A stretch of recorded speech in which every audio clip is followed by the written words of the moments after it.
फ़तहमंद नाम में आप सभी बहनों और भाइयों की सलामती हो।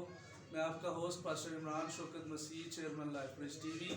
आज हम आपको मिलवाने को हैं बहुत ही प्यारी सी दो खूबसूरत सी परस्तार बेटियां हैं, और आज हम जो है वो इनसे मिलेंगे और इनसे गीत भी सुनेंगे। चलते हैं और पूछते हैं सबसे पहले इनका नाम। तो जी बेटे, आपका क्या नाम है? उसी में आप सबको सलाम, मेरा नाम है महनूर। उसी में आप सबको सलाम, मेरा नाम है स्काइना। Very good. महनूर और स्काइना ये दोनों बेटियां हैं और इनका ताल्लुक जो है वो रावलपिंडी मुगलाबाद से है। अभी हम इनसे जो है गीत सुनते हैं।